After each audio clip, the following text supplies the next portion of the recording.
Paz, irmãs, bom dia.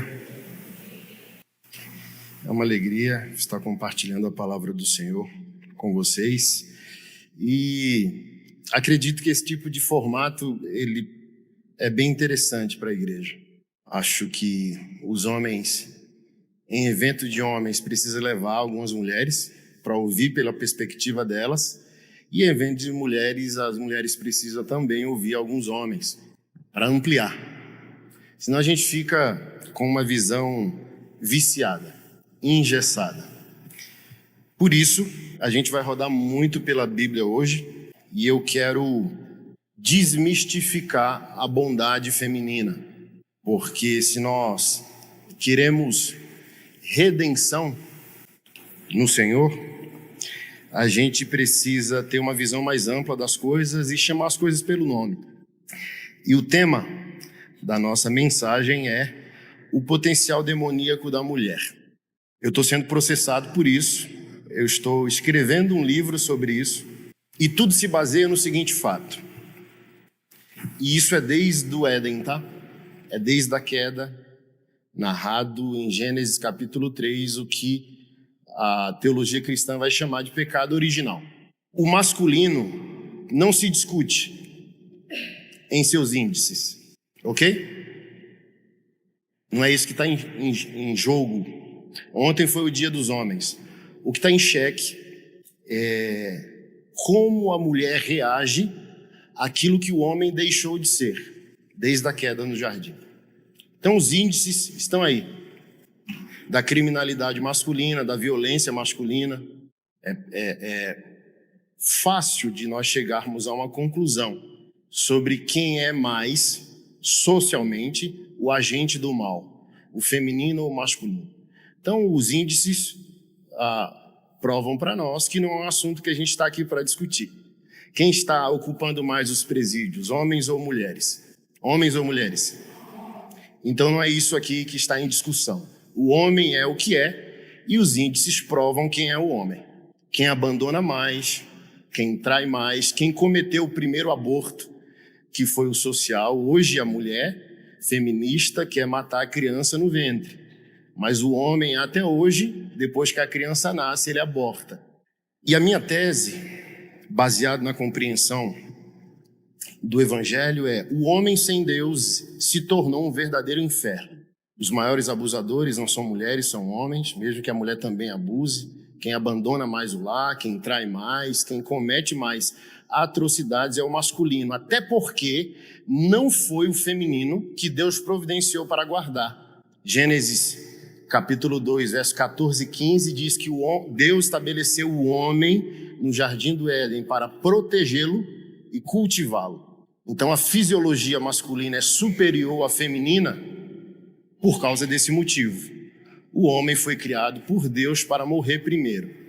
Por isso, eu sempre tento explicar isso biblicamente, Jesus não ordenou nenhuma mulher ao ministério. Hoje a narrativa é como se isso rebaixasse a dignidade feminina. A Bíblia prova, no Antigo e no Novo Testamento, que quando a unção desce sobre a cabeça de alguém, isso sinaliza morte. Portanto, Jesus só unge quem ele quer matar. E mulheres e crianças não foram criados por Deus para essa finalidade. Se você lê a Bíblia, você lê a história da igreja, os livros que narram a história da igreja, você não vai ver a narrativa que mulheres foram barbarizadas. Obviamente que quando a igreja foi perseguida, homem, mulher, criança, todo mundo foi assassinado, ok? Mas você não vê assim, Maria, mãe de Jesus, foi crucificada, Maria Madalena foi cerrada ao meio.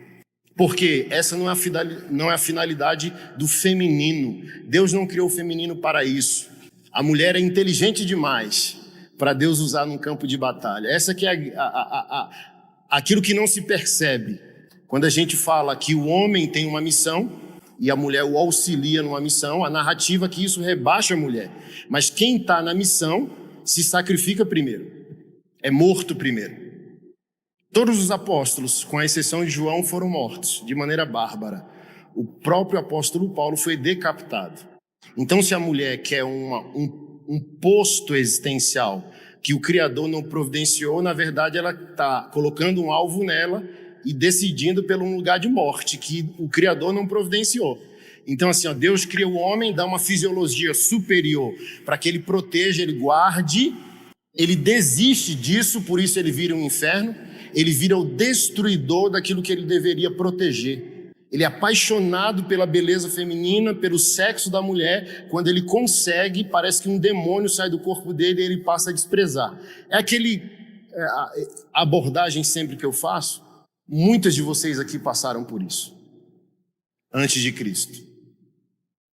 O cara está apaixonado, te persegue no bom sentido, manda flores, sabe? Quando tinha aqueles carros de som, lembra? Que parava na porta e tal, não sei o quê. Aí depois que ele teve o que queria, que era a sua sexualidade, você liga, 1, 10, o cara some. Porque é isso que está acontecendo desde Adão. O homem quer a beleza da mulher, ele quer a sexualidade da mulher, mas ele não quer mais a responsabilidade moral de amá-la, protegê-la e servi-la. Porque essa é a função do masculino. Por exemplo, se você já está chateada antes de eu começar a ler o que eu vou ler. O seu problema não é o masculino, até porque você é uma cristã. E o Deus que você adora é um homem. Então o seu problema não é o homem, o seu problema é que tipo de homem está me pedindo respeito. Que tipo de homem está me pedindo submissão? Você vem para a igreja chorar por um homem, dizimar ele, orar a ele, jejuar a ele. Você veio para a igreja para se entregar por um homem. Então o problema não é o masculino. O problema é essa disfuncionalidade do masculino desde a queda. Quem deveria guardar agora só quer usar. Quem deveria proteger agora só quer destruir.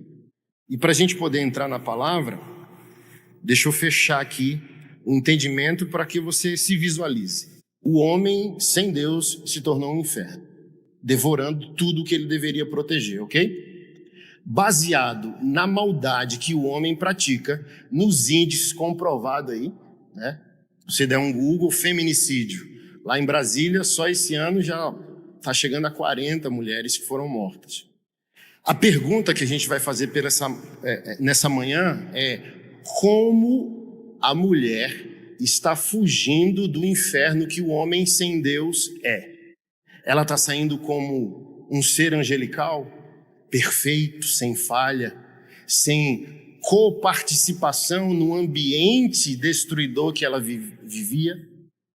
Porque qual é o objeto do processo que eu estou sofrendo? Eu falei, toda a sociedade e até a igreja está treinada para ver a maldade masculina, que é um ato injustificável. Mas ninguém leva em conta o contexto, o ano que aquele casal viveu em guerra. Então ele tem a violência física porque é superior, mas ela tem a violência simbólica, emocional, verbal, psicológica, que é o que a gente vai ver na palavra. Aí não é opinião mais minha. Se um juiz quer julgar o que está na Bíblia sobre a natureza feminina sem Deus, então a pergunta, irmã, é: o seu homem sem Deus é um inferno. Os homens que você tiveram na sua vida, pai, tio, talvez, infelizmente, abusadores, como a minha própria mãe teve, minha esposa também teve, tios, né, que deveriam proteger, foram os abusadores. Como você está reagindo a todo esse mal que aconteceu? Aí, vamos lá, tá? Potencial por quê? Eu não estou dizendo que a mulher é um demônio. Eu não estou dizendo que a mulher é má. Eu estou dizendo, assim como as feministas não falaram há alguns anos atrás, todo homem é um abusador em potencial. Por quê? O homem tem os instrumentos para cometer esse abuso, ok? Então, potencial não define quem você é. Define que você tem a capacidade de ser.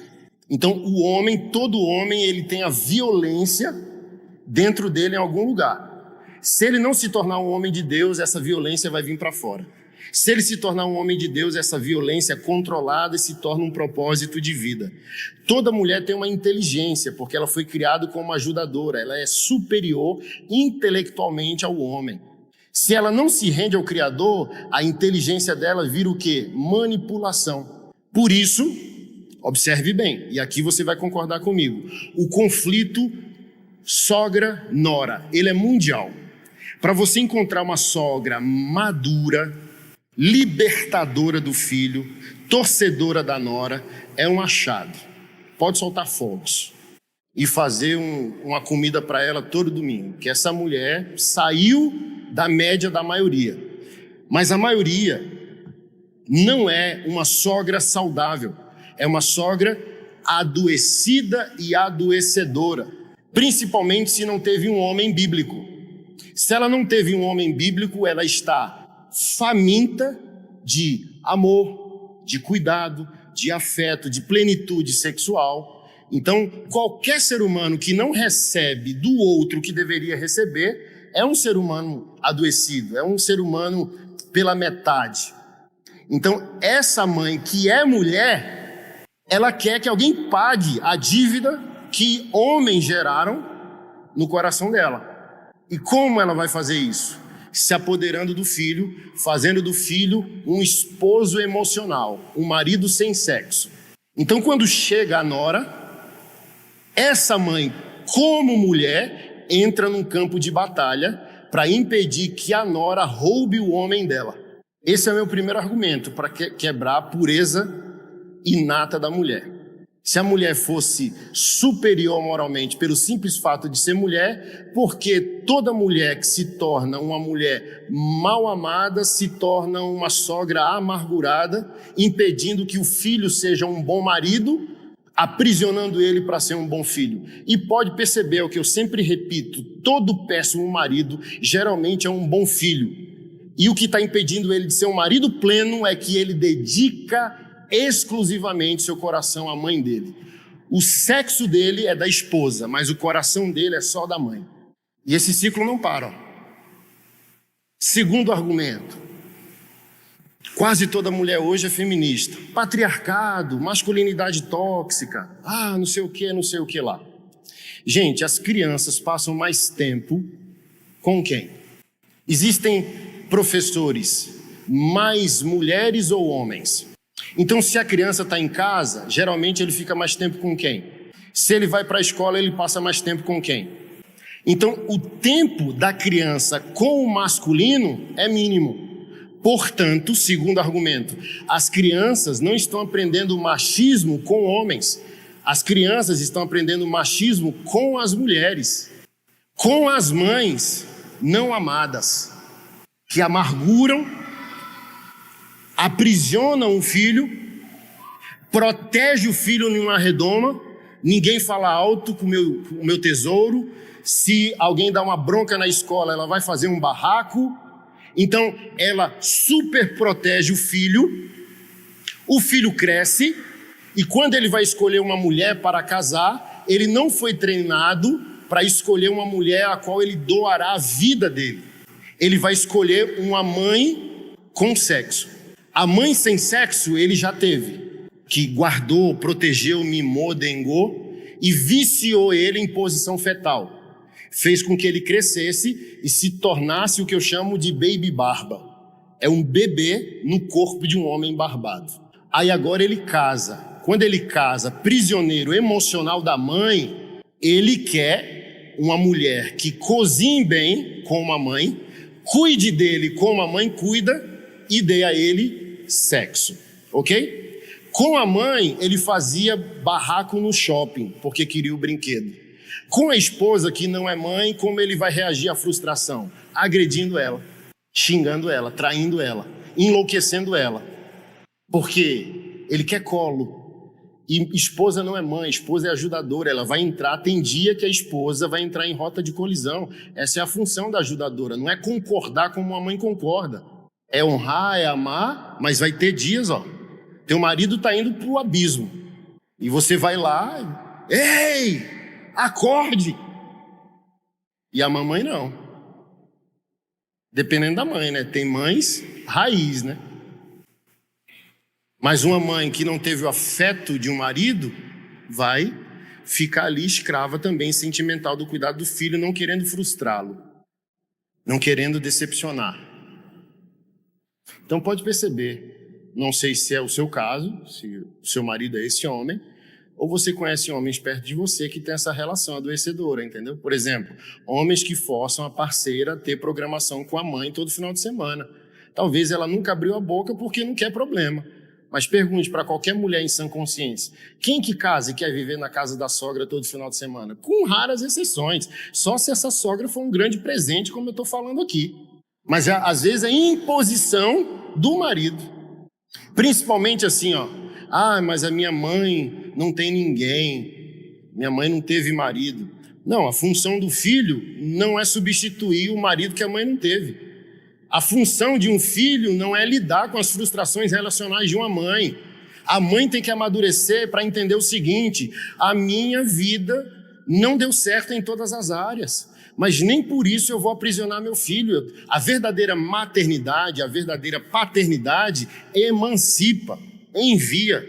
Vá, meu filho, quando puder volte, ligue para a mãe, venha almoçar aqui, quando puder, tá? Mas ela entende que ela não pode imprimir no filho as frustrações dela.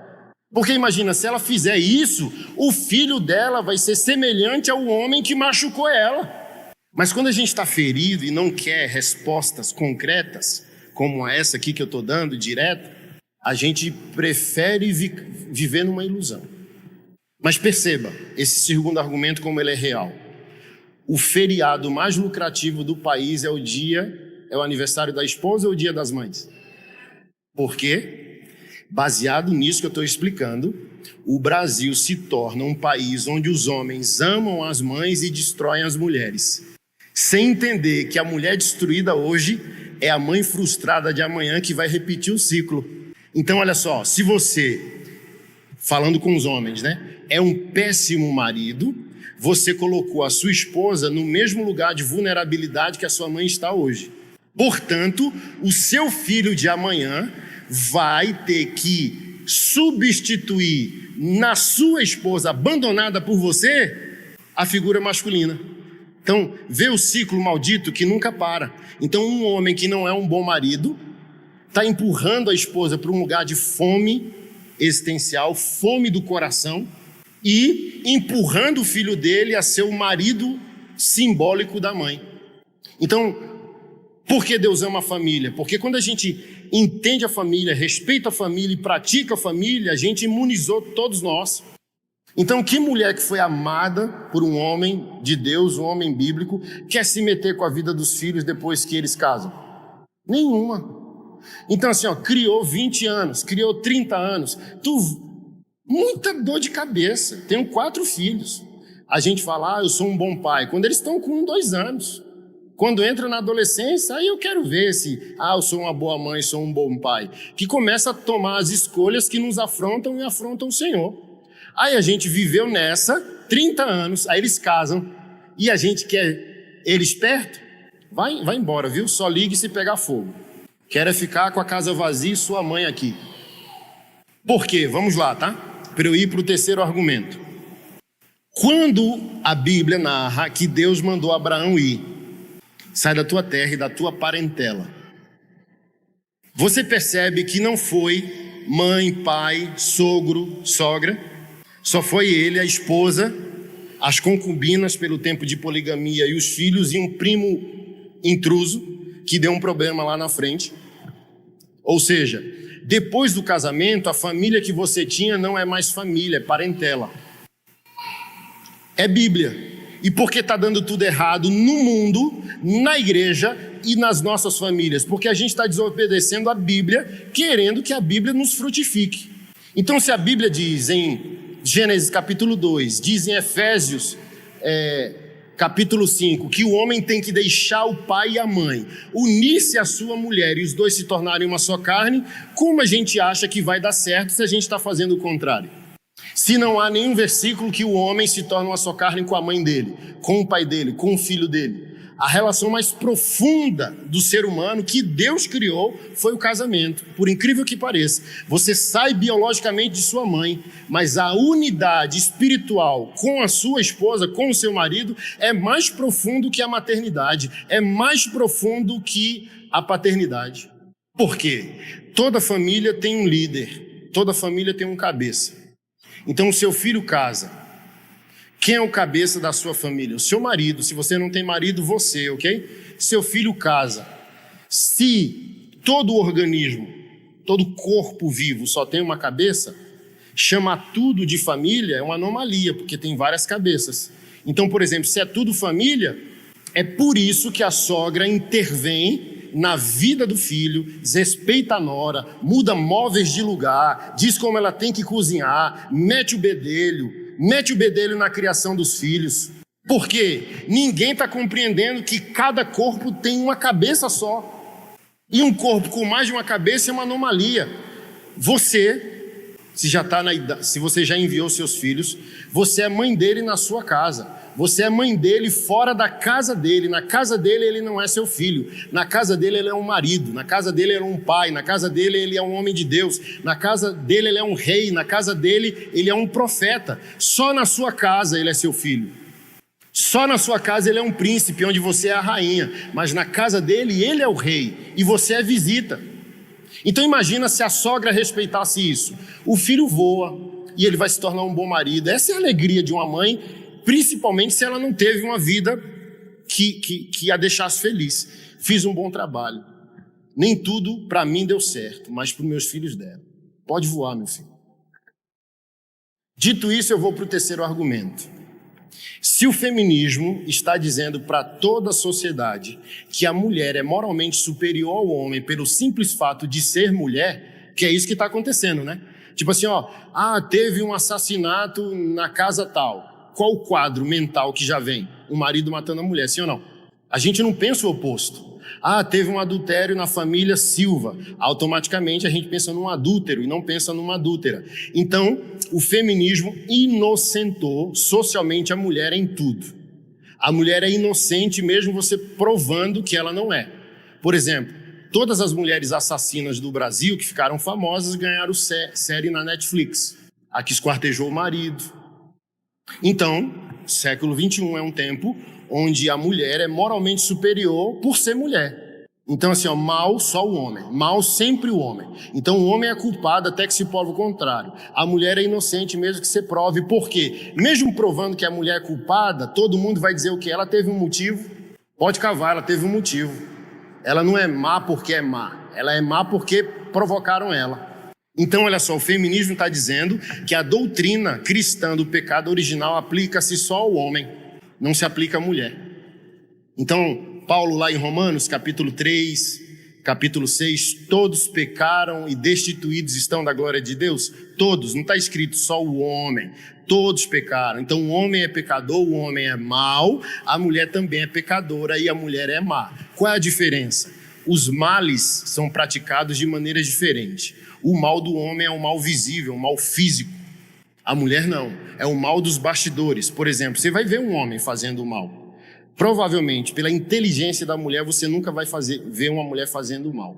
Quando eu comecei essa construção teológica da maldade feminina, muitas mulheres mandaram e-mail para mim dizendo: pastor, certeiro o que você está fazendo, porque o meu pai só descobriu que minha mãe tinha um amante depois de 25 anos. O meu pai morreu e não descobriu que a minha mãe tinha um amante. Por quê? O homem peca na hora do pecado. Ele não tem plano, porque a gente foi chamado para ter uma marreta e ficar quebrando ali a rocha, ok? A mulher, como é inteligente, ela veio com a sabedoria de um arquiteto. Então a mulher nunca peca na hora. Ela dá um sorriso, se ela gostar do contexto, porque já percebeu, né? Só é assédio quando é pedreiro. Se tiver numa Ferrari, não é. Só quer aborto na teoria, mas do jogador de futebol ninguém aborta. Já percebeu? Neymar engravida Deus e o mundo. Que mulher você já viu assim? Eu vou abortar o filho do Neymar. Então vamos lá. Base fundamental do feminismo se chama sororidade, que é a empatia de uma mulher com a outra. Ninguém solta a mão de ninguém. Mulher defende mulher, ok? O feminismo hoje domina o mundo. E está também entrando na igreja, querendo dominar a igreja. Ok? Se o feminismo vendeu a ideia que a mulher é superior moralmente ao homem só por ser mulher, e os adultérios não acabaram, nem no Brasil, nem no mundo, com quem os homens continuam traindo as esposas? com mulheres. Ou seja, o feminismo não resolveu nada porque o problema é espiritual, ideologia não muda caráter, ideologia não faz nascer de novo. Eles não estão traindo com alienígena, estão traindo com outras mulheres que dizem que se tornaram melhores moralmente por causa do empoderamento, por causa do feminismo. O homem é mau. E que é maldade mais brutal do que você destruir a saúde emocional de uma mulher, destruindo a família dela? Que compaixão é essa? Que sororidade é essa? Empurrou a mulher para um eterno rancor, uma eterna dor no coração dela. Eu sempre dou o exemplo da Preta Gil, né? Uma cantora famosa, acho que é filha do Gilberto Gil, feminista, o marido dela todo desconstruído também, né? E ela tinha uma melhor amiga que era funcionária dela, feminista também. Ela teve câncer, ficou no leito de hospital. O marido traiu a esposa com essa melhor amiga secretária. Aí ela vai a público, quando ela fala disso, ela fala com a dor e começa a chorar. Mas acredito que é da geração de alguns aqui, o Renato Russo cantou assim, ó: nos perderemos entre monstros da nossa própria criação. Então a Preta Gil criou o monstro que devorou ela. Então você gera um homem desconstruído e não um homem de Deus. Quando esse homem desconstruído trai você, você se surpreende. Não, você criou isso. O feminismo criou um homem sem fundamento, sem obediência a Deus. E se o feminismo torna a mulher superior, como que uma feminista trai outra feminista? Destruindo a família dela. Feita a introdução e lançado esses 3 argumentos, vamos para a palavra? Vamos rodar, viu? Tem versículo. Para você vencer a sua chateação, tá na cara de alguns de vocês, vocês estão muito chateados. Porque assim, ó, encontro de mulher geralmente é para falar da mesa, como você vai receber o marido, entendeu? Aí eu sempre falo assim, ó, a gente vai ler Provérbios 13, Provérbios 31. Por que não pode ser sobre política, sobre liderança, sobre empreendedorismo, um encontro de mulheres? Mas vamos lá, Gênesis capítulo 3. Gênesis capítulo 3, verso 1. A serpente era o mais astuto de todos os animais dos campos que o Senhor Deus havia feito. Aconteceu que ela questionou a mulher. Então, foi isso mesmo que Deus falou? Então toda desobediência a Deus começa com a voz do diabo sugestionando a dúvida para com a verdade. E esse convite aqui já é o convite do feminismo, já é o convite dessa moda ideológica que a gente está vendo hoje. Por quê? O convite do diabo é para você existir sem o peso da palavra. Se você não obedecer a Deus, a palavra de Deus, e nem se submeter à liderança do homem que ele te ordenou, como poderia ser a sua vida? O diabo pergunta para a mulher. E ela fala com a serpente. Deus disse: vós não podeis comer nenhum dos frutos das árvores do jardim. Ao que declarou a mulher à serpente: nós podemos comer dos frutos das árvores do jardim, mas do fruto da árvore que está no centro do jardim, Deus disse: dele não comereis, nem tocareis, para que não morrais. A serpente então alegou à mulher: com toda certeza não morrereis. Ora, Deus sabe que no dia em que dele comerdes, vossos olhos se abrirão, e vós, como Deus, sereis conhecedores do bem e do mal. A mulher viu que a árvore realmente parecia agradável ao paladar, muito atraente aos olhos e, além de tudo, desejável para dela se obter conhecimento. Tomou do seu fruto, comeu e deu ao seu marido, que estava em sua companhia. Ele igualmente comeu. Então os olhos dos dois se abriram e perceberam que estavam nus. Em seguida, entrelaçaram folhas de figueira e fizeram cintas para cobrir-se. Vamos lá. Coisas importantes aqui no texto. Primeiro é o relativismo de Satanás, foi assim que Deus disse. Segundo, Eva viu, a mulher viu. E esse ver não é o ver dos olhos, é o ver de 1 João, lá, primeira epístola de João, capítulo 2, versos 16 e 17, onde ele diz: porque tudo que há no mundo, a concupiscência da carne, a concupiscência dos olhos e a soberba da vida, não procede do Pai, mas procede do mundo. E mundo aqui não é planeta Terra, mundo aqui não é humanidade, mundo aqui é sistema. Tudo que há no sistema do mundo, no sistema do raciocínio secular, não procede de Deus. E esse sistema do mundo é fundamentado em quê? Na cobiça da carne. A carne quer o que o Criador não providenciou. Os olhos e a soberba da vida quer aquilo que o Criador não providenciou. Coisa importante para a gente entender. Quase todos nós, como pastores e muitos líderes da igreja evangélica, cometeram um erro hermenêutico, grotesco, de quê? Eva só pecou porque Adão se omitiu. Talvez até você já pensou assim. Talvez até eu já preguei assim. Cadê o homem? Ele não tinha que estar protegendo a mulher? Pois vamos lá. E o texto já resolve isso. A mulher viu, ou seja, a decisão dela é autônoma. Ela quis. Até porque, lá em 1 Timóteo, Novo Testamento, Paulo escrevendo, disse assim, Timóteo 2,14: Adão não foi enganado, a mulher que foi enganada e caiu em transgressão. Então, Eva não pecou porque Adão se omitiu. Eva pecou porque quis pecar. A mulher peca porque quer pecar. Até porque, pensa comigo, se o homem controla você, você diz, controlador. Se o homem libera você, cadê você? Olha o diabo aqui, Então vamos lá. Você é uma mulher, sim ou não? Sim ou não? Você é uma criança? Então essa hermenêutica errada está dizendo que Adão era babá de Eva. E a função do marido não é ser babá da esposa.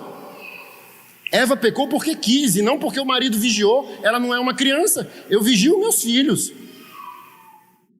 Eu não vigio minha mulher. Minha mulher tem autonomia, identidade própria, escolha própria. Então você está vendo que a nossa maneira de interpretar a Bíblia ela já é viciada desde sempre. Não, Eva pecou porque o homem não estava presente. Não, está aqui no texto. Ele estava em sua companhia. Ela viu que era desejável para obter conhecimento, tomou do fruto, comeu, deu ao marido que estava ao seu lado. Então, se ele estava ao lado, porque ele não proibiu, pastor Anderson, porque ele não protestou, porque a Bíblia vai dizer no Antigo Testamento que a rebelião é como o pecado de feitiçaria. Então está ali o homem do lado da mulher, perplexo, subtraído, zonzo, sem entender muito bem o que estava acontecendo. Por quê? A gente vai ver outras verdades bíblicas. Quando a mulher rejeita o peso da palavra, quando ela sai debaixo desse guarda-chuva da providência divina, até profetas de Deus corajosos temem. O profeta Elias matou quase 1000 falsos profetas de Baal. Quando Jezabel o ameaçou, ele fugiu para uma caverna e entrou em estado de depressão. Então uma mulher sem propósito assusta até os mais valentes dos evangélicos. Ainda aqui em Gênesis 3, verso 16, olha que coisa interessante. Para a mulher sentenciou Deus: multiplicarei grandemente o teu sofrimento na gravidez, em meio à agonia dará luz a filhos, seguirás desejando influenciar o teu marido, mas ele te dominará. Isso aqui é a chave, se você entender. Principalmente se o seu casamento está em crise ou vivem volta e meia numa crise. Olha o que Deus falou: multiplicarei o sofrimento na gravidez, você dará a luz em agonia, você continuará desejando influenciar seu marido. No bom português, você vai continuar querendo se intrometer em um assunto que não é da sua conta. Até porque o verso seguinte, Deus vai falar com o homem e diz o quê? Porque você deu ouvido à voz da sua mulher, maldita é a terra por tua causa. Visto que você deu ouvidos à voz da sua mulher, comeu do fruto do qual lhe ordenei que não comesse, maldita é a terra por sua causa. Por que o masculino é maldito? Por causa da desobediência.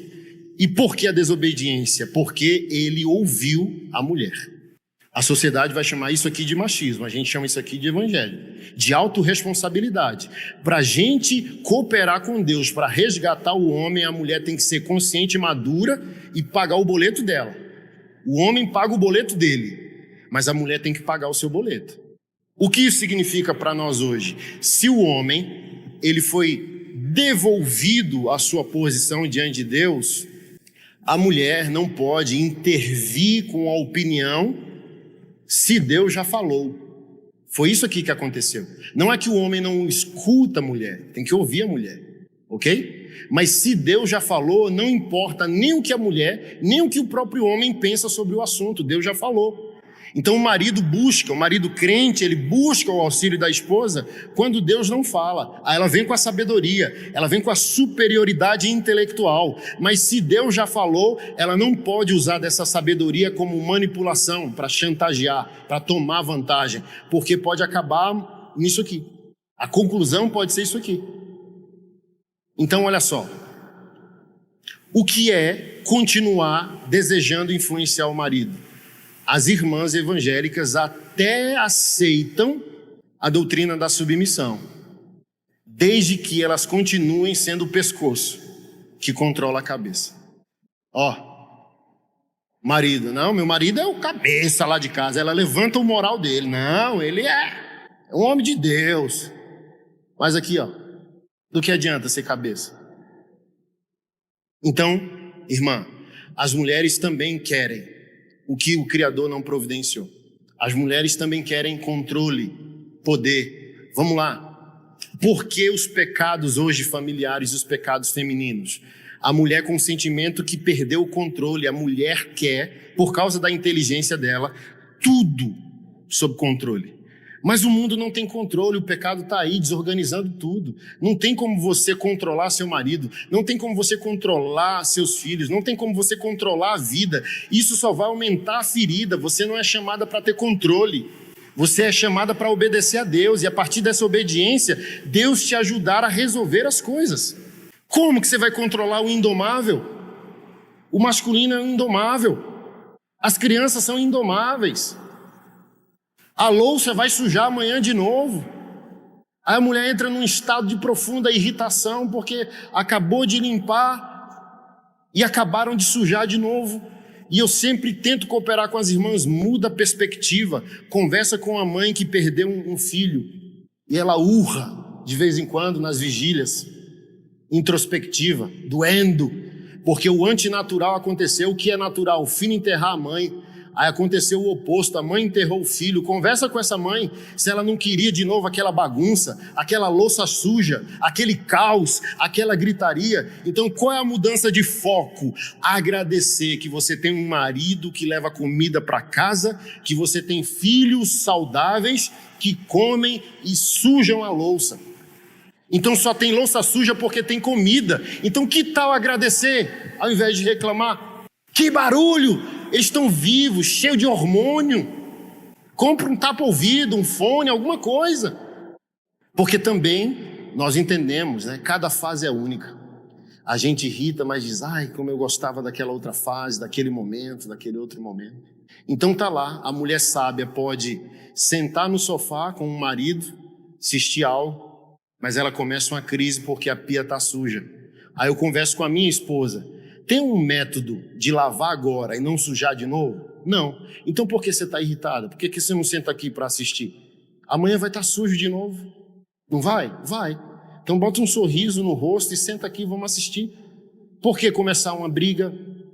Outro dia foi uma briga, sabe por quê? Cocô de cachorro. Eu falei, você quer que eu costure o bumbum do cachorro? Vamos resolver o problema, dá uma linha, uma agulha, eu vou preso se eu fizer um negócio desse com o animal. Então, a crise feminina é a inteligência fora do controle, entendeu? O homem está ali, um assunto por vez. A mulher está 50 assuntos, pelo nível superior de inteligência. Então, se ela não conseguir encontrar paz em Deus, paz na palavra, as 50 informações levam ela a um colapso. Aí dá a ela clareza que ela perdeu o controle. Perdendo o controle, o que é que ela vai fazer? Agredir com palavras, ameaçar, diminuir, ofender, bater nas crianças, chutar o cachorro, dar uma panelada no marido. Mas olha só, a Bíblia diz, você vai continuar tentando influenciar seu marido, ele dominará. Então o masculino reage à tentativa de manipulação feminina com o quê? Violência. Domínio aqui é maldição. Liderança na Bíblia é bênção. Jesus não é um dominador, Jesus é um líder.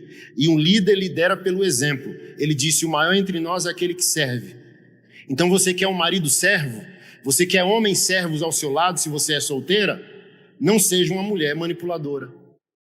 No final eu faço perguntas e respostas, umas 3 perguntinhas. Não eu perco o raciocínio. Mas olha só, continua, o 13, dizendo que vem da mulher a promessa de Deus para esmagar a cabeça da serpente. Você é uma bênção, irmã. Deus não ordenou às mulheres, mas Deus permitiu que a mulher tivesse o milagre da madre para trazer as armas de Deus ao mundo. Salmos capítulo 127, o filho é como uma flecha na aljava do guerreiro. Quanto mais você tem filho na juventude, quando seus inimigos vierem à porta, você triunfará. Então, um filho que Deus deu a você, o milagre da madre para trazê-lo ao mundo, na mão de um marido bíblico e na mão do Criador, é uma arma que Deus atira na cara de Satanás. Seu filho é uma flecha na mão do seu marido. E isso requer da sua parte sabedoria para coparticipar desse milagre. Por exemplo, Jesus ordenou 12 homens como apóstolos, sim ou não? Mas ele apareceu para quem quando ressuscitou? Para as mulheres. Então você não é inferior e nem superior, cada um tem um lugar de ação, importância. A gente vai ler rapidamente algumas histórias na Bíblia para a gente perceber quando o feminismo sai do guarda-chuva da providência, problemas vão acontecer. Então, muitas histórias da Bíblia que incluem as mulheres, quando elas saem debaixo da providência, pecados acontecem, mortes acontecem, crimes acontecem, barbaridades acontecem. Porque Deus está contando com a inteligência feminina. Por exemplo, 1 Pedro, capítulo 3, a partir do verso 1. Vou citar, não precisa ler. Falando assim, prova que a mulher é superior aos homens.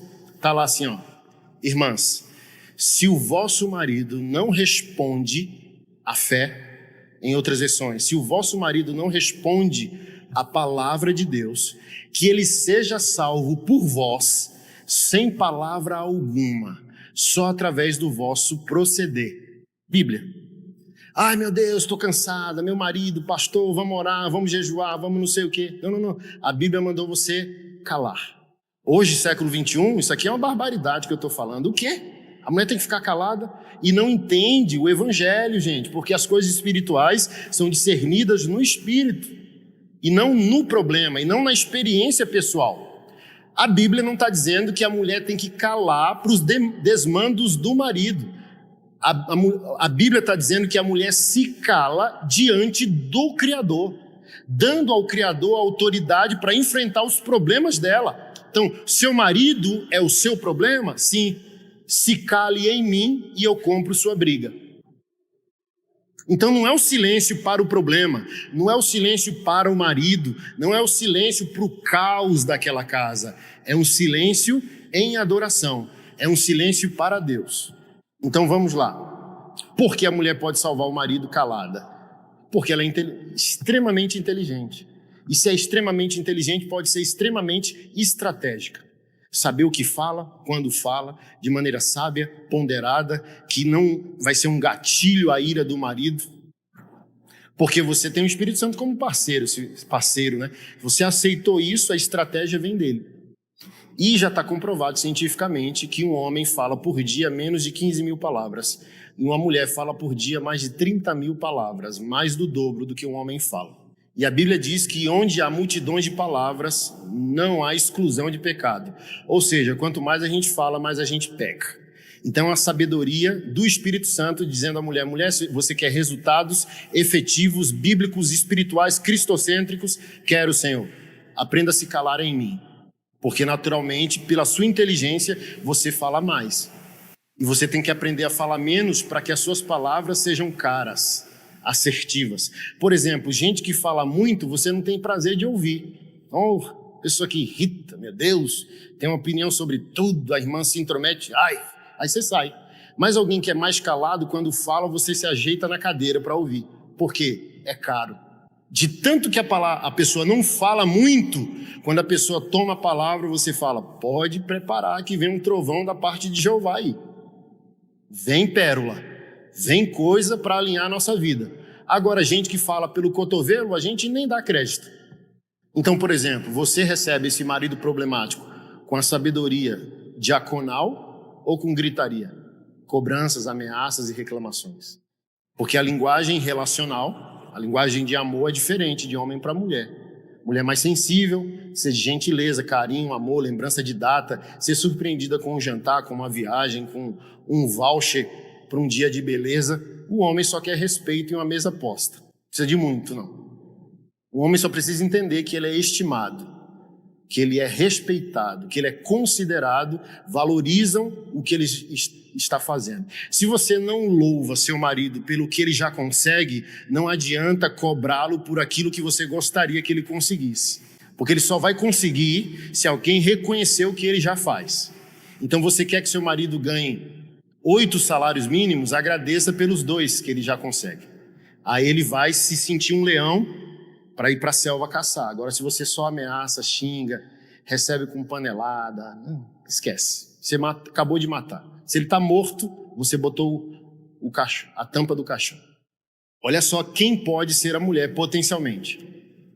Gênesis capítulo 16, verso 1, está escrito: Sarai, mulher de Abrão, não lhe tinha dado filhos. Ela possuía uma escrava egípcia que se chamava Agar.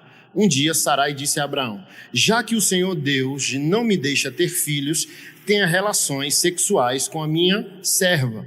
Talvez assim, por meio dela, eu possa ter filhos. Abrão concordou com o plano de Sarai.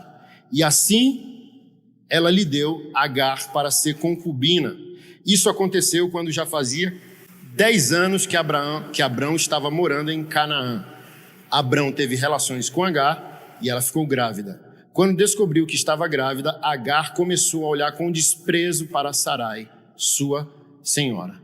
Aí Sarai disse a Abrão: por sua culpa, Agar está me desprezando.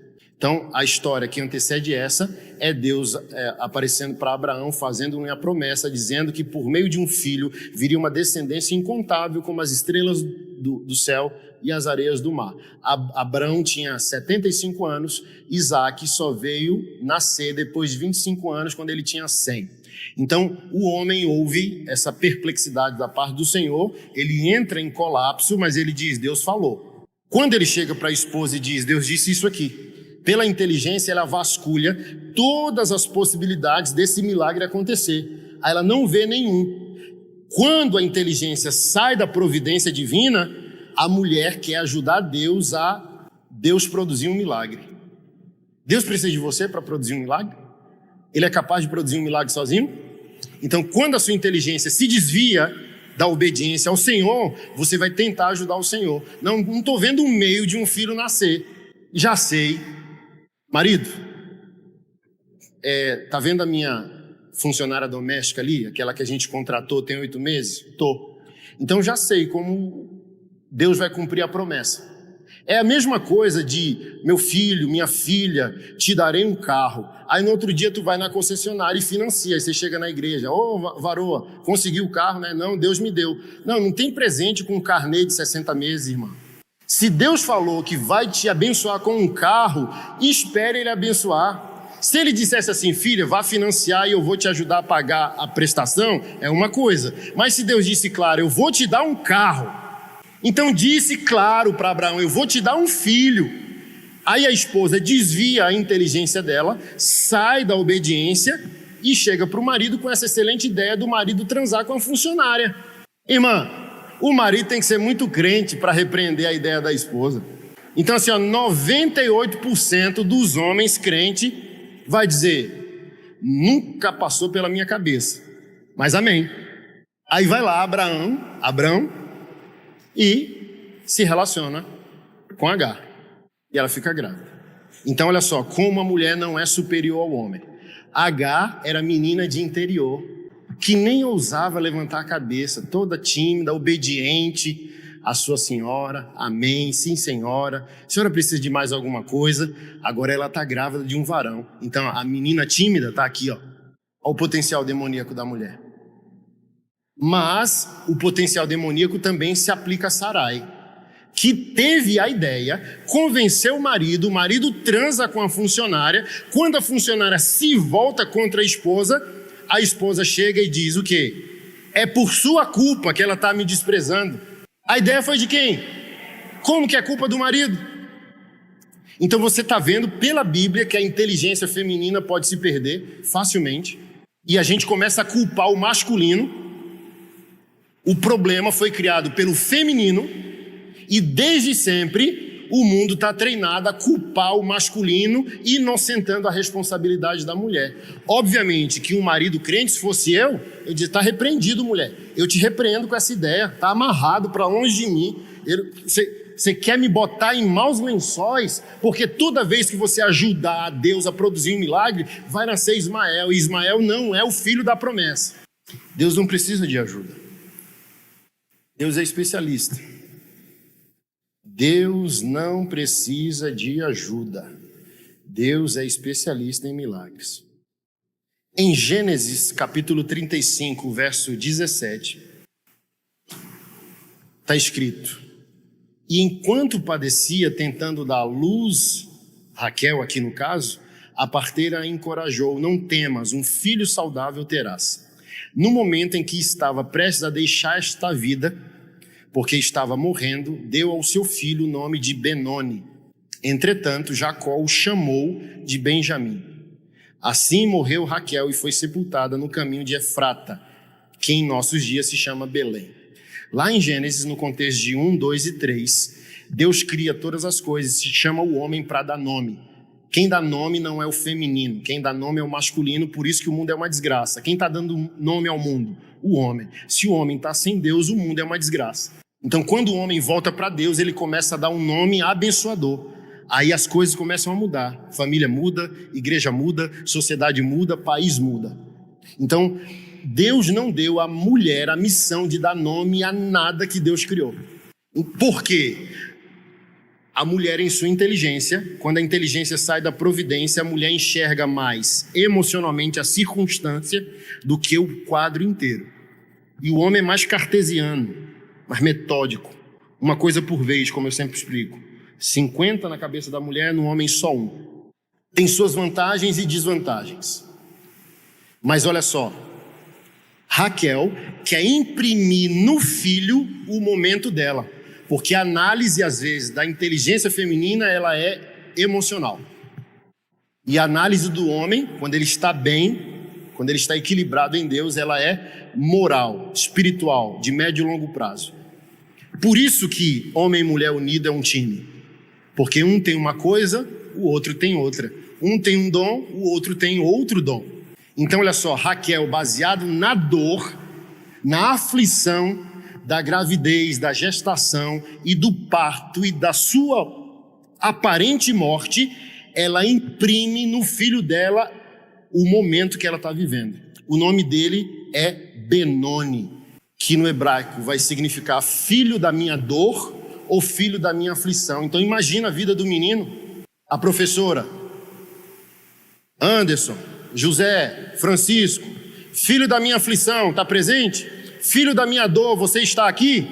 Para sempre o filho carregaria a marca da aflição momentânea da mãe dele, quando a mãe precisava entender que ela não pode imprimir o momento no filho. O filho é maior que o momento dela. Volta à questão da sogra e nora. Você não pode pegar a sua vida e imprimir no seu filho. Você não pode pegar as marcas de sua dor e imprimir no seu filho. E aquele que dá nome, que é o pai, estava na porta do parto. E ele entra: não, está repreendido. O nome dele será Benjamim, o filho da minha força, o filho da minha mão direita, ou filho próspero.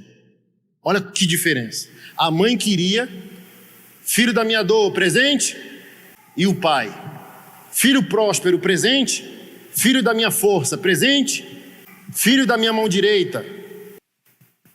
Eu não concluí, Mas se o mal masculino é o mal visível e o mal feminino é o mal invisível, é por isso que crimes femininos são de mentoria, coparticipação ou envenenamento. Olha a inteligência da mulher. A mulher nunca bota a cara na guerra. O homem não, olha lá. Você está vendo ele fazer a besteira, cometer o erro, cometer o crime. A mulher, porque é um mal sutil, é um mal dos bastidores. Por exemplo, eu dou o exemplo do ano passado, acho que foi janeiro ou fevereiro de 2023. Uma mulher evangélica casou com um homem divorciado que tinha 2 filhos, um menino de 13, uma menina de 18. E eles amavam o pai. Quase todo final de semana eles iam para a casa do pai. Evangélica, tá? Adoradora. Você ia no Instagram dela, louvor, culto. Ela começou a envenenar os meninos no feijão. Aí um belo dia, a última dose foi fatal e os meninos foram levados para o hospital. A moça, infelizmente, faleceu. O menino conseguiram fazer uma lavagem estomacal e foi salvo. Enquanto eles ficaram internados antes de morrer, ela no Instagram postando a foto deles com louvor, dizendo: eu estou orando, Deus vai fazer. Até que o menino, quando voltou à consciência, a polícia perguntando: você lembra de alguma coisa? Como que foi a sua última refeição? Ah, o feijão estava estranho, tinha umas bolinhas azul. Aí descobriram que foi a madrasta. Porque, voltando ao início, para quebrar o mito que a mulher é bondosa por natureza, a gente só tem que entender essa diferenciação. Mulher peca e comete males com a inteligência, homens cometem males com o corpo. Por exemplo, homens destroem corpos, mulheres destroem relacionamentos e reputações. Por exemplo, todo problema numa igreja, às vezes tem uma irmã envolvida, porque ela não vai lá e destrói o corpo de alguém, mas ela destrói a reputação de alguém. Em Juízes, capítulo 16, vai narrar a história que Dalila vendeu o segredo de Sansão aos inimigos. É semelhante à situação que aconteceu com Jezabel, o general do exército de Israel. Visitou a cidade. Jezabel colocou seus filhos, um dos seus filhos, para ir à frente e perguntar se a visita do homem de Deus era de paz. O homem de Deus pergunta: pode haver paz enquanto tua mãe vive com seus encantamentos? E está escrito na palavra em 2 Reis que Jezabel estava no seu quarto tomando banho, se maquiando, se perfumando, porque toda mulher má acha que todo homem será controlado pela beleza e pelo sexo. E o homem de Deus vem, e você sabe o que aconteceu, né? Pede para os eunucos jogarem ela do sobrado e os carros passam por cima de Jezabel. Então, a mulher sabe que o homem facilmente se rende a seduções, a encantos. E olha que coisa gloriosa. Talvez você não sabia, porque quando a gente lê Provérbios, a gente supõe que todos os capítulos pertencem a Salomão. Mas nem todos os capítulos são de Salomão, principalmente o 31, que vai falar da mulher virtuosa que a gente tanto prega nos nossos encontros de mulheres. Provérbios 31 são palavras do rei Lemuel repetindo o ensino que a mãe o deu. Então, um homem vai falar o que uma mulher ensinou. Então, olha só, Provérbios 31, verso 1 diz: palavras do rei Lemuel, a profecia que lhe ensinou sua mãe.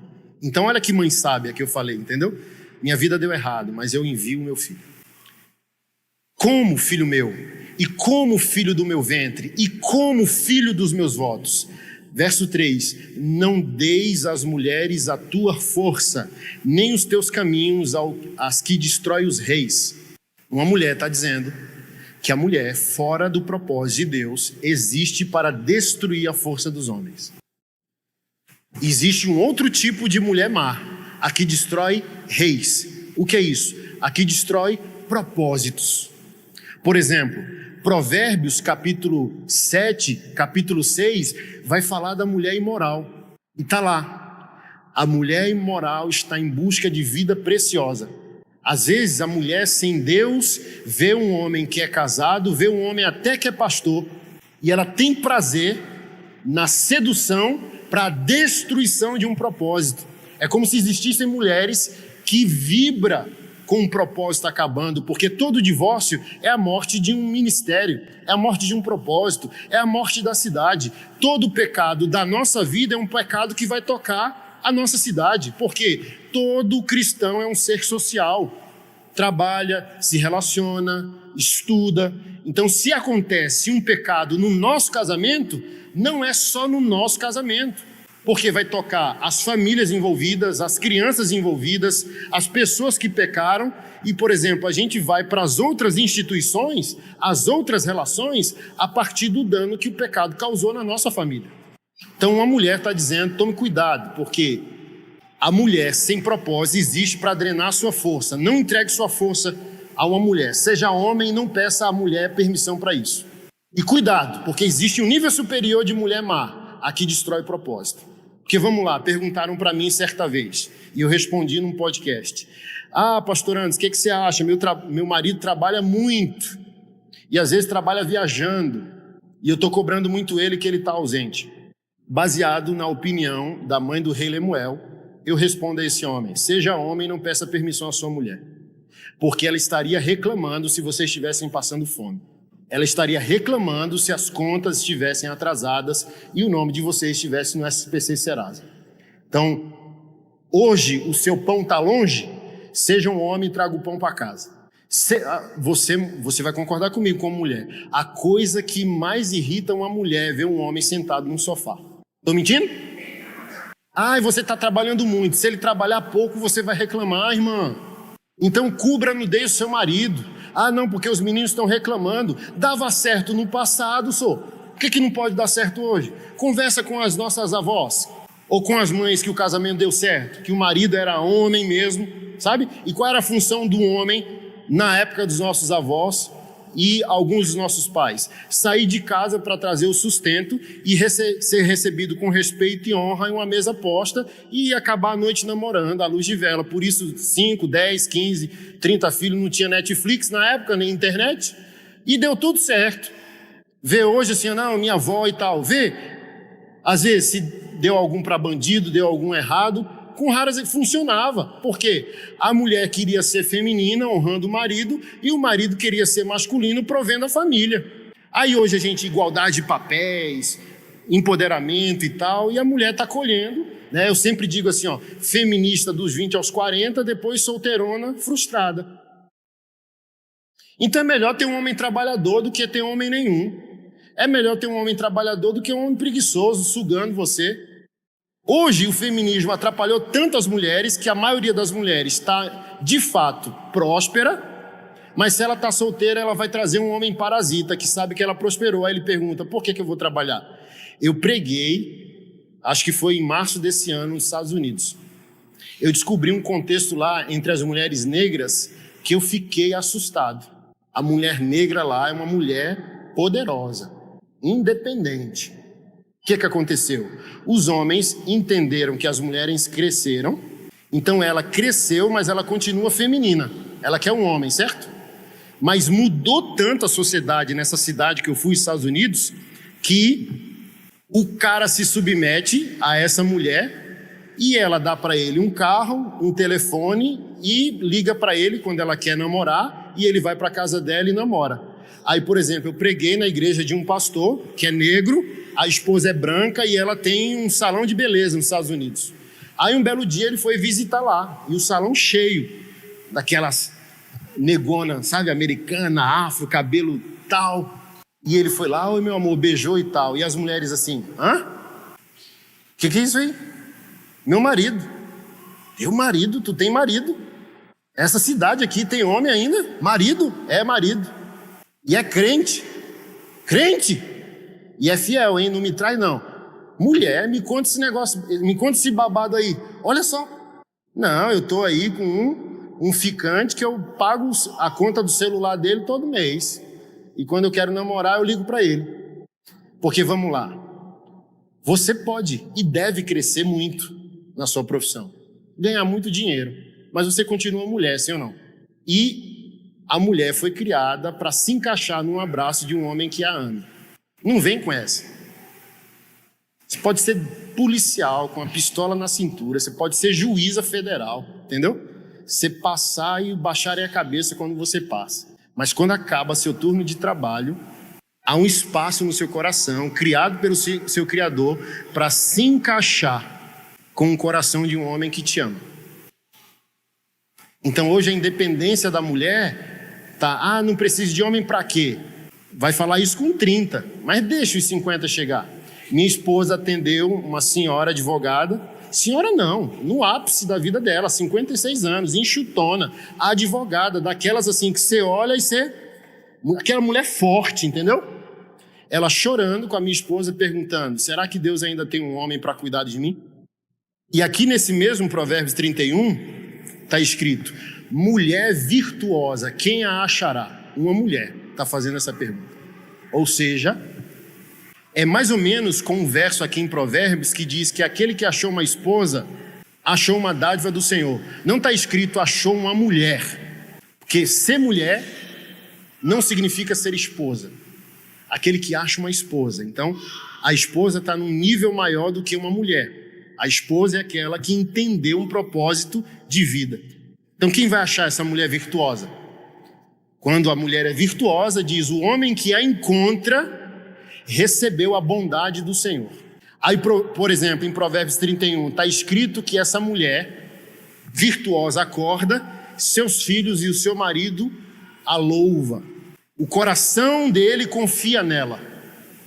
Meu marido nem me diz quanto ganha. Pode ser que ele é um desviado, pode ser que o coração dele não confie em ti. Que tal, às vezes, também se perguntar que você pode ter o marido que você construiu, portanto, o marido que você também merece. Porque independente do pecado do outro, o outro mora com a gente.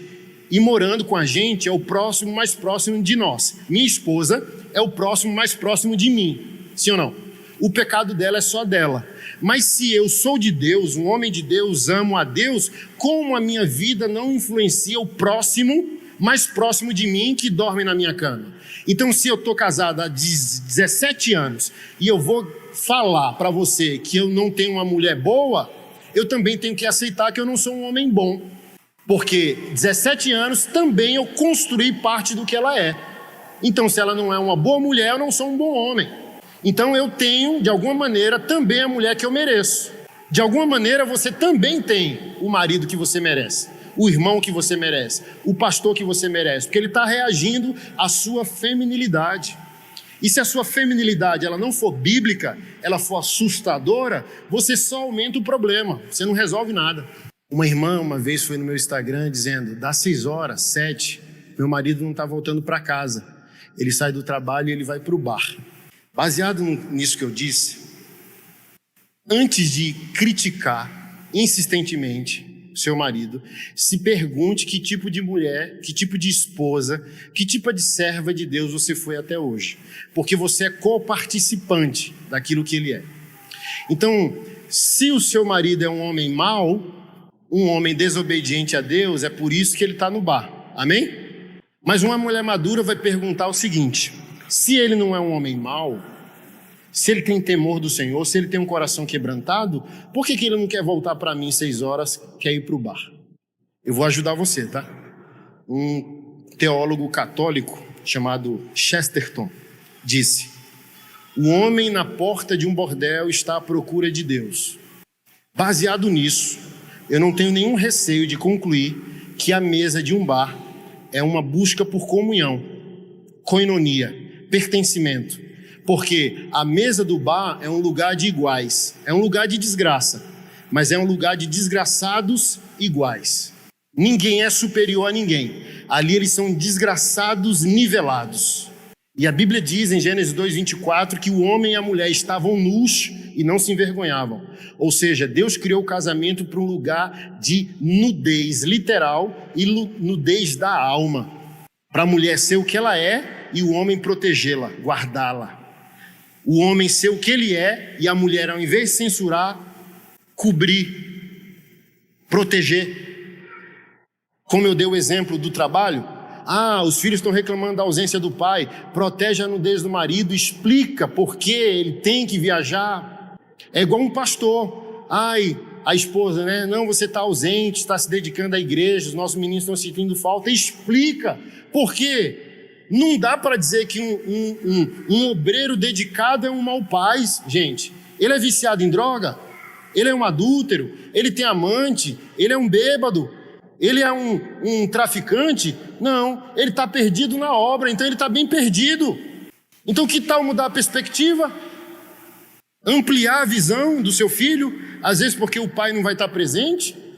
Ele tem que entender que ele precisa estar presente, mas vai ter momentos que um homem dedicado ao seu trabalho, seja pastor, seja qualquer outra profissão, não vai conseguir estar presente. Aí que entra a inteligência da mãe de suprir esse vazio no coração do filho e proteger a reputação do marido, explicando para o filho por que o pai não está presente naquele momento tão importante. Aí eu respondi para a irmã: talvez ele está indo para o bar por obediência bíblica. Talvez ele está obedecendo a Deus. A irmã chega, ficou igual você. Opa, está repreendido, pastor. O que é isso aí? Como assim? A Bíblia manda ele ir para o bar? Não, mas a Bíblia manda ele fugir de uma mulher rixosa. E ele encontra no amigo do bar um lugar de morte, um pouco de vida. Olha que coisa contraditória. Onde que é um lugar de vida? Igreja, presença de Deus, família, casamento. Ali é um lugar de vida. Amém? Mas esse homem quer voltar para casa e encontrar na esposa um lugar de proteção, uma torcida organizada em favor dele. Mas ele está voltando para casa e encontrando na esposa o quê? Uma inimiga, uma cara feia. Depois de um dia cansativo de trabalho, ele chega no bar e os amigos: e aí, cara? O garçom: e aí, quanto tempo? O que você quer? Geladinha? Quer uma tripazinha de porco frito aqui? Senta aí, cara, que saudade de você. Lembrei. Quando não é a mesa do bar, ele chega e vai ficar com a cachorra. Aí eu falei bem assim: por que a senhora não começa a imitar a cachorra de vocês? Pastor, você está me chamando de cachorra? Não, mas a senhora é inteligente, a senhora é uma mulher sábia. Então observa com a sua atitude quando o marido chega e observe com a atitude da cachorra. Como que a senhora recebe ele? Não, estou só gritando. A cachorra pula, beija ele, lamba os pés dele, sabe? Sem censura, sem cobrança. Aí ele senta ali e fica ali em comunhão com o animal, quando deveria ter comunhão com a senhora. Mas como o feminismo inocentou as mulheres, meu marido é um inválido, um endemoniado, um homem sem Deus, entendeu? Mas ninguém pergunta para a senhora assim: o que a senhora fez para esse cara ser assim? Ninguém pergunta, porque não importa. E para Deus importa. Por exemplo, se o rei Davi vivesse hoje, quem queria congregar com ele? Sendo que ele adulterou e matou o marido da mulher, sim ou não? É fácil ler a Bíblia, difícil é se fosse hoje a gente ir para a igreja dele. Mas ele é um homem segundo o coração de Deus praticando essa atrocidade, porque Deus vê em nosso coração o que a gente não vê. Então Deus viu no coração de Davi o que a gente não vê. Então para Deus importa não apenas o pecado, mas importa o contexto no qual ele foi cometido. Então importa o contexto que seu marido está pecando. Porque, por exemplo, você quer Bíblia? Pra você não ficar chateada que eu estou dizendo que seu marido está indo para o bar por causa de você? Vou provar pela Bíblia, tá? Provérbios 27:15 diz: esposa briguenta é como uma goteira constante em dia chuvoso. Goteira de dia ninguém percebe, mas goteira de noite se percebe. De dia porque tem muito barulho. De noite, se o chuveiro ficar pingando, você acorda. A Bíblia está dizendo que uma mulher sem sabedoria é como uma goteira constante na cabeça do marido. Provérbios 21:19 diz: melhor é viver no deserto do que com a mulher briguenta e amargurada. Aqui, substitui deserto por boteco. A Bíblia diz em Provérbios 19:13: o filho tolo é a ruína do seu pai, e a esposa briguenta é como uma goteira constante. Provérbios 25:24 diz: melhor é viver num canto sobre um telhado do que repartir a casa com uma mulher briguenta.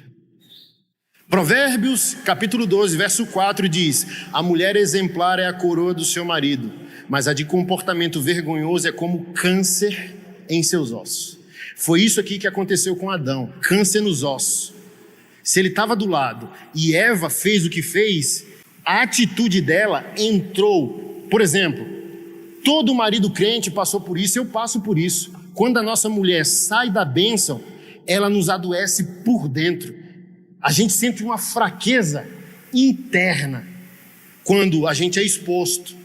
Por exemplo, tem esposa, se ela estiver zangada, expõe o marido na roda de irmão na porta da igreja, expõe o marido no almoço de família, expõe o marido numa saída entre amigos. Ah, esse aí?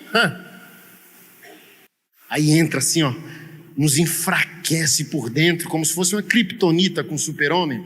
Eu não sei o que é um câncer nos ossos, mas deve ser algo muito ruim. Então uma mulher, quando age sem sabedoria, ela adoece interiormente o homem. Impede esse homem de avançar, impede esse homem de prosperar. Aí a solteira pode estar aqui: pastor, todo esse culto aí só para as casadas? Não, varoa, eu aprendi a ser um bom marido ouvindo o meu pastor quando eu era solteiro. Independe do seu estado civil. É Bíblia e é Evangelho. Não está casada? Mas tem pai, tem irmão na igreja. Pega o ensino e monta uma biblioteca na tua alma, na tua mente. Então já sei como agir no futuro. No contexto, vou citar de Marcos capítulo 6, está relatado que o profeta João Batista perdeu a cabeça. Você lembra desse relato? Herodias, mãe, tinha uma filha chamada também Herodias. Essa mulher se casou com o rei, mas ela era esposa do irmão do rei. E o profeta pregava denunciando: essa relação é ilícita, Deus não se agrada. Está escrito que ela guardava amargura esperando a hora de matar o homem de Deus. Mas está escrito que o rei não se ofendia, ia de madrugada na prisão ouvir João Batista pregar. Você está vendo, às vezes, a vantagem de um homem e de uma mulher? A mulher está assim, ó, vamos lá, evento de homens. O que tiver, tá bom. O cara nem quer vir para a igreja, ele nem quer vir para o culto de homens. Primeiro ponto. Se ele decidiu vir, ele não está preocupado com nada. Decoração, quem é o pregador, se tem banda ou não tem, ok? Aí a mulher: ai, a vida, meu marido, o mundo, o machismo, entendeu? Aí todo mundo assim, ó, a mulher tá pronta, tá vendo? A mulher tem tanto problema que ela tá pronta para Deus, para ser santa, para mudar. O homem que é um problema, mas é assim, ó, o homem demora, mas quando ele decide, ele não recua mais. Ele vai demorar a levantar, mas se ele levantar, pode comemorar, ele não senta mais, ele avança. A mulher está falando toda hora que ela está pronta, que ela é quebrantada, que ela é de Deus. Confronte uma irmã para você ver. Confronte um verdadeiro homem, ele baixa a cabeça. Confronte uma irmã para você ver a briga que você comprou. Aí a irmã vai para o evento de mulheres, mas ela já vem reclamando da roupa da irmã, vai fofocar da cor do batom da outra, está reclamando da decoração, está reclamando do suplá que colocaram na mesa, está reclamando do pregador que colocaram. Por que não chamou uma mulher? Chamou o cara todo esculhambado, velho, tatuado? Pode guardar isso. Vai ter irmãs que vai chegar no final do evento, segunda, terça ou quarta. Talvez não fale porque eu já estou denunciando. Rapaz, trouxeram aquele pastor velho esculhambado, com a cara toda tatuada. Nunca vi crente desse jeito. Aí a irmã, ouvindo, diz assim: você lembra do que ele pregou? Não, não importa, ele é tatuado. Aí não importa, você está vendo, por coração amargurado, não importa a pérola que se dá. A pessoa está preocupada com vasilhame, com aparência, e não está preocupada com o conteúdo. Porque ela quer continuar sendo vítima. E, irmã, vítimas não protagonizam. Vítimas não trabalham para Deus. Então você tem que escolher: ou você é uma mulher sábia, uma mulher guerreira, uma parceira de Deus, uma mulher virtuosa, como diz Provérbios 31, ou você é uma coitada. Coitadas não se mudam, não mudam nada. Você tem que ser uma Maria. O Espírito Santo convida Maria ao possível apedrejamento com a gravidez miraculosa. Ela estava noiva, prometida em casamento. Se ela contasse aquela história, se José não fosse um homem de Deus com sabedoria, decidindo deixar ela de madrugada, ele ia expor Maria e ela poderia ser morta apedrejada porque está grávida sem casamento. Ela ouve tudo. Lucas capítulo 3, se não me falha a memória. Evangelho de Lucas capítulo 3. Não, capítulo 1. Capítulo 1, verso 38. Maria ouve algo tão complexo, sabe o que ela diz? Que se cumpra em mim segundo as tuas palavras, porque eu sou serva do Senhor. É isso que uma mulher de Deus faz. Ela não se vitimiza, ela não se diminui, porque você não depende do homem que você tem para ser uma mulher de Deus. Você não depende que ele mude, entendeu? Que você com Deus é maioria, quer ele mude, quer não, quer ele mude e você consiga ter uma plenitude, quer Deus tire ele da sua vida, não é ele que define se você é uma mulher, quem define se você é uma mulher é o teu Criador. Mas muitas irmãs gostam da lamúria, elas não querem a mudança, elas querem continuar reclamando do problema. Aí quando essa mulher está chateada, adoecida, ela vai desobedecer 1 Coríntios 7, que diz que o corpo não é mais dela. Obviamente que o corpo do marido também não é mais dele, é o que o texto diz. O texto vai falar sobre relacionamento sexual. Olha, que o marido pague à esposa o que lhe deve e que a esposa pague ao marido o que lhe deve. Ninguém pode negar ao outro a sexualidade, a não ser de mútuo acordo para o propósito de oração e rápido para que o diabo não vos tente por falta de domínio próprio. Meu marido, pastor, gosta de namorar toda hora. A Bíblia está dizendo que ele tem domínio próprio, querendo toda hora, e você não tem domínio próprio, não querendo toda hora. 1 Coríntios 7, pode ler. Aí a esposa faz o seguinte, já está esse caos, aí ela vai pegar a fome, porque é fome, tá? A Bíblia diz que tem os escolhidos, que receberam o batismo do Espírito Santo para ficar sem sexo. Então o solteiro fica momentaneamente sem sexo, mas só quem o Espírito Santo escolhe e batiza vai ficar separado só para Jesus e para a obra do ministério. Sem esse batismo, todo ser humano foi criado para, num dado momento, se relacionar com o sexo como você toma café, almoça e janta. Então o sexo no casamento é uma fome biológica. A esposa precisa ser cuidada pelo marido atencioso e o marido precisa ser cuidado por uma esposa atenciosa. É o que está em 1 Coríntios 7. Se um negar o outro o sexo, o diabo vai entrar. Aí, por exemplo, meu marido tem um amante. É pecado dele, amém? Mas, voltando para o texto, e a gente perguntar para você se você tem um marido que passa fome no leito conjugal, e agora? Porque você e todo mundo vai punir que ele está em adultério. Mas quem vai perguntar se você é uma boa cozinheira matrimonial? Falando da intimidade do casal. Então você deixou o seu marido com fome, negociando. Irmã, é duro o que eu vou falar, sabe? Mas quando você pratica a sexualidade com um preço, como que a gente chama isso na sociedade? Prostituição. Você chega para o seu marido, só vai ter se você isso, só vai ter se você aquilo. Qual o nome que a gente dá? Porque se ele está casado com você, ele não paga mais. É direito, obrigado. Como é dele também contigo. Marido crente que se preze tem que cuidar da esposa no prazer dela. Então assim, eu já tratei. Isso que eu estou falando para você, eu falo para os homens. Eu já tratei no meu gabinete pastoral uma esposa que traiu o marido.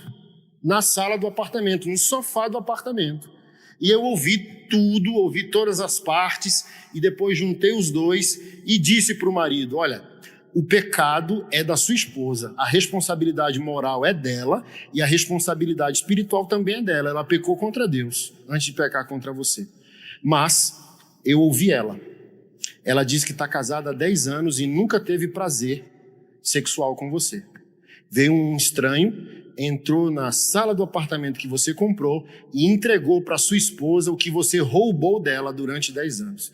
Então, você tem o direito de divorciar, porque a Bíblia diz, pela imoralidade sexual e a dureza do coração, você pode dar o divórcio a ela. Mas antes de divorciar, eu queria saber se você é um homem de caráter, para você reconhecer que você colocou a sua esposa no colo de um amante. Você é um homem de Deus? Ele baixou a cabeça e começou a chorar. Eu aceito. Eu criei o ambiente que levou minha esposa ao pecado. Eu aceito e eu perdoo ela. Estão casados até hoje. Então você está vendo? Que importa? Todo mundo vai dizer adúltera, mas ninguém vai perguntar se o marido é um sonegador do direito que a esposa tem de ter prazer. E vice-versa. Olha, o marido dela é adúltero. Mas pergunta se ela está dando ao marido que a Bíblia ordenou ela entregar. É direito. Uniram e o corpo não é mais nosso. Então eu preciso cuidar do corpo da Keila, minha esposa, porque o corpo dela é meu corpo. E vice-versa. E o texto diz, para que o diabo não vos tente. Então o diabo é especialista de transformar marido feio em mais ou menos. Mas meu marido tem um amante, pastor, mas você vê como o camarada é estragado de feio. Como é que ele conseguiu ter um amante, um cara esculhambado daquele? Pois é, o diabo é especialista de transformar cara feio em mais ou menos. Principalmente hoje.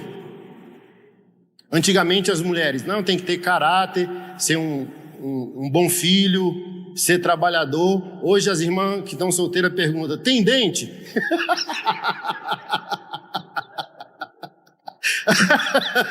Se não for banguelo, já tá no lucro, amém, vamos casar.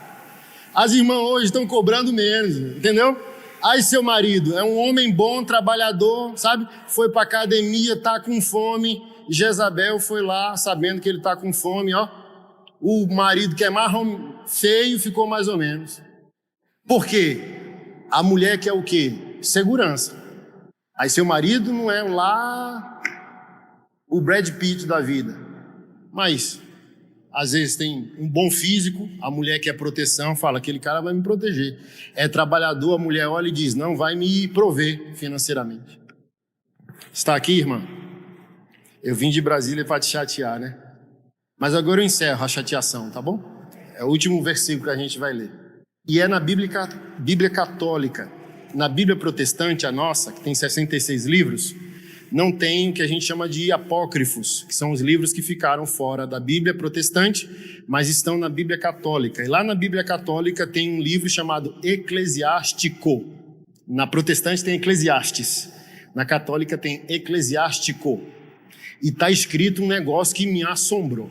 Então, tantos católicos como evangélicos, a Bíblia dos dois reforçam que a mulher, por ser mulher, não está superior ao homem, que ela tem seus problemas, seus pecados, seus dilemas.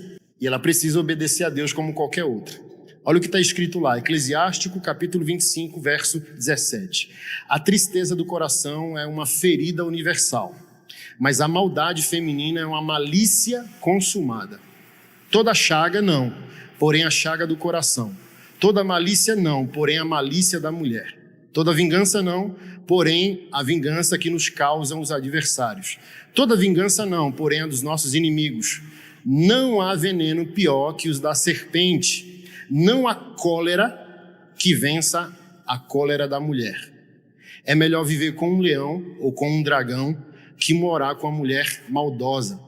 A malícia de uma mulher perturba-lhe a fisionomia, obscurece-lhe o olhar e transforma até sua pele. Entre seus parentes, olha o que eu disse, queixa-se do marido, e quando o marido ouve, suspira amargamente. Toda malícia é leve, comparada com a malícia de uma mulher, que a sorte dos pecadores caia sobre ela. Como uma ladeira arenosa aos pés de um ancião, assim é uma mulher tagarela para um marido pacífico. Não contemples a beleza de uma mulher, não cobices a sua beleza. Grandes são a cólera de uma mulher, sua audácia e sua desordem. Se uma mulher tiver o comando, ela se voltará contra o marido. Coração abatido, semblante triste, ferida no coração, eis o que faz uma mulher maldosa. Mãos languidas, joelhos que se dobram, eis o que faz uma mulher que não traz felicidade ao seu marido. Foi pela mulher que começou o pecado, e é por causa da mulher que todos nós morremos. No mínimo, reflexão para uma autorresponsabilidade. Você é co-criadora. Meu filho é um problema. Ele está reagindo também ao tipo de mulher que você é. Meu pastor é um problema. Os homens da minha igreja é um problema. Meu marido é um problema. Meu noivo é um problema. Amém? Pode ser? Provavelmente seja. Mas aceite sua responsabilidade de ser criadora. Você é criadora. Você não é um coadjuvante. Você sabe, né, a diferença do coadjuvante e do protagonista. Coadjuvante está atrás da peça, está atrás da cortina. O protagonista está na frente. Você é protagonista. Você está criando junto. Então você tem o casamento que você também construiu. Você também tem a igreja que você construiu. Você também tem a sociedade que você construiu. Você é um ser ativo. Você era um ser coparticipante de tudo que está à sua volta. Você tem um ambiente de trabalho que você construiu. Por isso que eu louvo a Deus pela vida de José e Maria, o casal mais abençoado da terra. A mulher mais perfeita ou aperfeiçoada com o coração alinhado que já existiu. Porque se não fosse, tinha sido minha mãe, minha esposa ou você. Foi ela. Então ela é o modelo de como uma mulher obedece a Deus. José, perguntaram para mim, pastor, quem é o cara que você mais gosta da Bíblia no Novo Testamento? Aí todo mundo achou que eu ia dizer Paulo ou Jesus. Jesus não vale porque é o Deus homem, né? Eu disse José. José é o homem mais importante do Novo Testamento. Não escreveu um livro. Paulo escreveu 70% dos livros do Novo Testamento. Mas por que ele é o homem mais importante? Porque um homem em Deus se torna responsável até pelos problemas que ele não cria. José aceita pagar o boleto do problema de Deus. Deus quer salvar o mundo, precisa que o filho dele venha ao mundo através de uma virgem, escolhe a noiva dele como essa virgem e ele diz, eu aceito ser o padrasto da humanidade de Deus. Então José é aquele que abre a porta no Novo Testamento para que tudo acontecesse até nós. Então olha que casal lindo, um homem responsável, que deixa eu concluir aqui, está escrito, e José, sendo um homem justo, decidiu deixar Maria secretamente. Vamos lá, tá? Estavam noivos, certo? Ela chega e diz, eu estou grávida pelo Espírito Santo. Aí ele decide no coração, de madrugada, pegar as trouxas dele e ir embora. Por quê? Se ele fica e ela está grávida antes do casamento, é sua criança? Não, ela é morta apedrejada. Se ele some, ele está assumindo que era um moleque. Rapaz, o camarada transou antes do casamento, engravidou a moça e fugiu. Olha só o caráter dele. Foi um ato de caráter. Aí o anjo aparece num sonho. O que está concebido no ventre dela é a ação do Espírito Santo. Ele acorda e diz amém, num sonho. Quando eu estou confrontando os homens, eu falo assim, num sonho, cara. Você tem igreja, Bíblia de qualquer versão, sabe? Já, Deus, se for o Senhor que chova, choveu. Deus, se for o Senhor que faça sol, fez sol. E tu ainda está com essa cara de jumento aí, sem obedecer o Senhor, cara. Num sonho, José aceita esse problemão. Mas Maria também é uma mulher extraordinária, aceitou esse perigo, foi um perigo de vida. Então se a gente quer famílias melhores, família evangélica plena, eu fecho dizendo, esse casal é o exemplo máximo. A mulher aceita o peso da palavra e o homem aceita o peso da responsabilidade. E um ajuda o outro. Então imagina, José criou Jesus, Maria discipulou Jesus. Então está todo mundo assim, no seu caso, vocês mulheres. Deus, transforma esse marido que eu tenho, ou ser perturbado, transforma esse homem. Ao Espírito Santo. Posso usar você?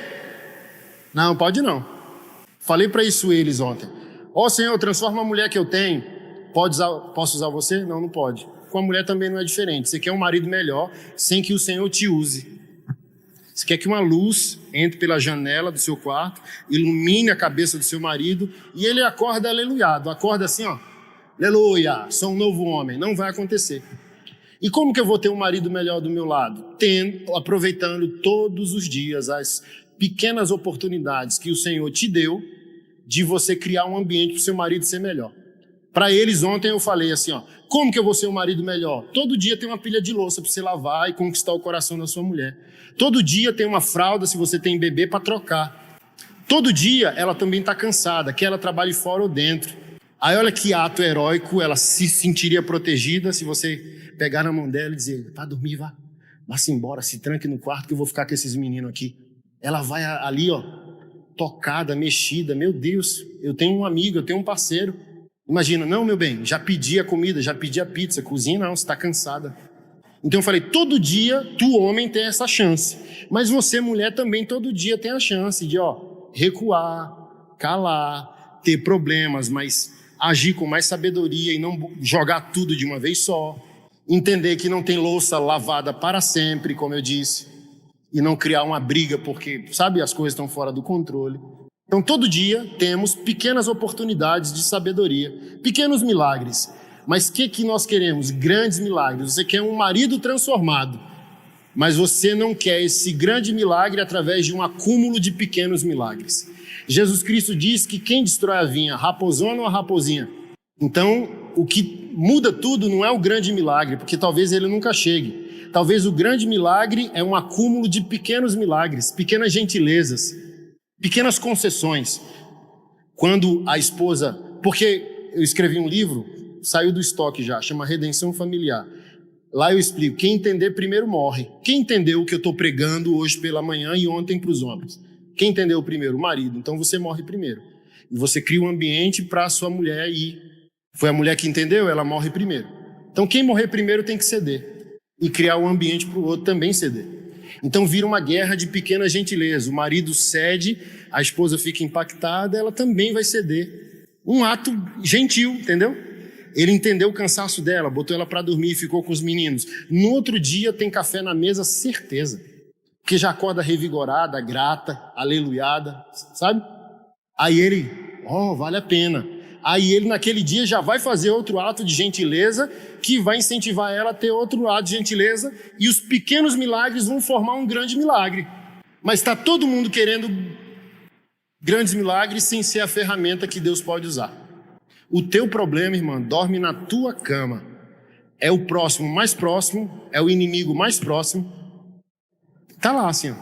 Eu falo bem assim, ó, tem que ser muito atribulado para não cumprir a palavra. A palavra manda manda evangelizar o próximo, manda amar o próximo, manda amar o inimigo e manda se submeter ao marido. Então, teu marido é aquele que tu deve se submeter. Teu marido tem dia que é o teu inimigo e o teu marido é o próximo que você ama e evangeliza. Você tem 3 chances. Ou você ganha ele pela submissão, ou você ganha ele pela evangelização, ou você ganha ele amontoando brasa na cabeça do inimigo.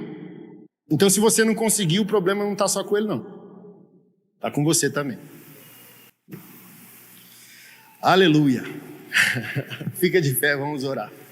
Senhor, nós te agradecemos por essa manhã, te agradecemos porque as tuas filhas se reúnem diante da tua palavra, Senhor, em nome de Jesus, para ouvir de ti, para meditar, refletir, ruminar essa palavra, ver o que procede de ti, ver o que de fato é bíblico e tomar providências de santificação. Eu abençoo a vida delas, eu abençoo cada lar aqui representado, cada família representada, cada ministério representado, cada casamento representado.